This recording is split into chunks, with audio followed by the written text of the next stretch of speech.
And action. Hey, if you're in corporate marketing and you need to create outstanding videos for 2022 and beyond, check out this video all the way through. I'm gonna be giving you my 4 best tips to get started in video marketing.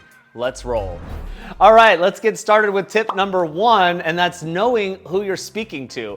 Now, everybody talks the same. It's target market, yada, yada, brand persona, yada, yada, okay? Those are very true, but I'm taking a whole different approach. I wanna get into the head and the heart of your market. And if I'm gonna do a video for you, I will sit in silence and I will think about that customer. I will try to see myself through their eyes and what they want and who they are, and most importantly, what desires they have and what fears they have. All right, let's talk a little bit more about desire and fear. So desire works great for retail, like apparel, bracelets, clothing. They desire to look sexier, to be more attractive to their spouse, to go in the workplace with confidence. So that's a desire they have. If you have a retail brand like that, you'd want to speak to how it's going to make them look better, how they're going to make more deals, and how they're going to get a better partner or be more attractive to their partner. Okay, so that's desire.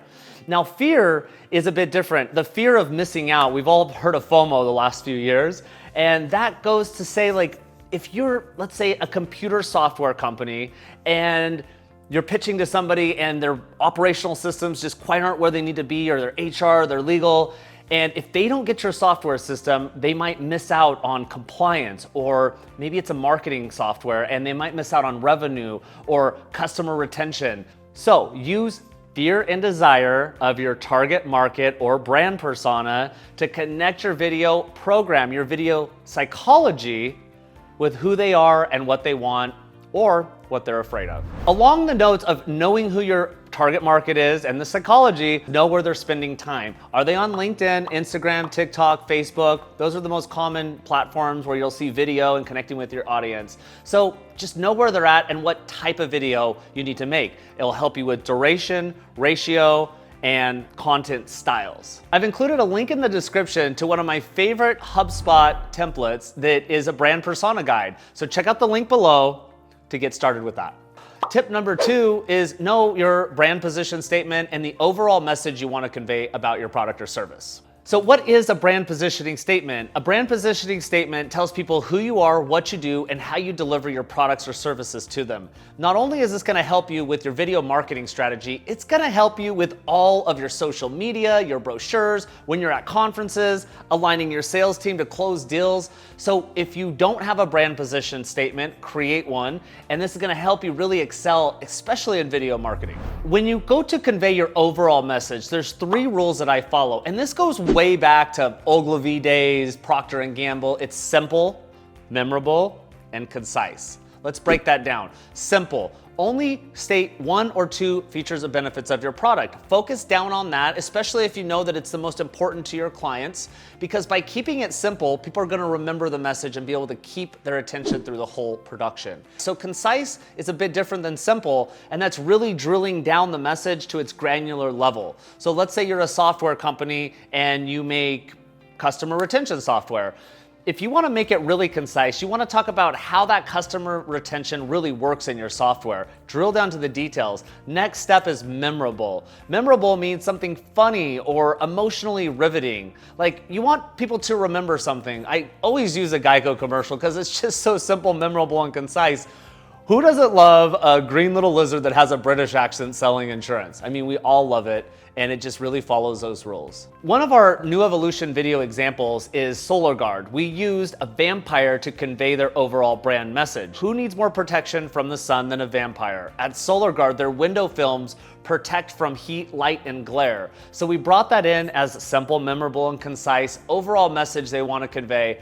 And as you see from the video here, it was funny, it was hilarious, and it really helped them position their brand in the marketplace. Tip number 3 is to push your boundaries. Maybe you've heard of Web 3 or Web 3.0. We know a few things about it. Number 1, it's immersive. And number two, it involves a lot of virtual reality, 3D spaces, these head goggles where you're looking around in a 360 space. In 2019, New Evolution did a Web3 style video way before it even came out. It was virtual reality for Hyundai Translead. We went down to their factory in Tijuana and we recorded their best practices, like walking through the manufacturing warehouse, showing like what care they put into their refrigerators and their trailer manufacturing. So distributors all over the country could view this presentation and they didn't have to go anywhere. It was fantastic and it exploded their sales. So it's not necessarily that you have to create that content right now, but I highly suggest you educate yourself on what that is. What are NFTs? What's augmented reality? What's virtual reality? And what's it gonna mean to your business in the future? In the description below, I have a link to how your business will need to integrate in virtual reality. Make sure you check that out. It's a concise document to tell you all you need to know. Tip number 4 is to focus heavily in pre-production. We all want to run into production. We want to shoot, we want to edit, like that seems like the fun, glamorous stuff. Over my 15-year career in video, I have learned that planning and scripting are arguably the most important parts of video. There's a lot of people that can shoot and edit. Not everybody's a great writer though, especially a writer of humor. I happen to love humor. It really connects us. Think of the commercials that you really like. I'm guessing 80% of them are humor. That's because we are emotionally drawn to laughing. We want companies and brands that make us feel good about ourselves. You got Snickers doing the hangry thing. You're not who you are when you're hungry. That's an awesome directive. And then you have Doritos, which always have these avant-garde, hilarious commercials in our real life. Like they almost make sense to us, but they're super funny. So if you can explore humor in your brand, definitely do it. Why do I say that? Because you yourself know that humor moves you. I've included a link to a script writing guide below. Make sure you check that out if you need help with pre-planning, scripting, coming up with ideas. Besides the script in pre-production that's so important, there's a few other aspects such as budget, timeline, and logistics. How long do you want the video production to take? How much money do you want to spend? And are you going to hire somebody outside of your organization or inside your organization? I've left some links below to the content I've been talking about, like brand personas, target markets, script writing, Web 3.0. Make sure you check them out. Look, I know I explained a lot, and I know you've been trying video or you've been thinking about it. You may be frustrated. Review this video over and over again. If you need help and you can't get it on your own, please contact me. I have my email below. I'm available 24/7 and I would love to speak to you about your next project. Thanks for joining me. There's no need to like or subscribe. I'm just here to give good information. I'm out.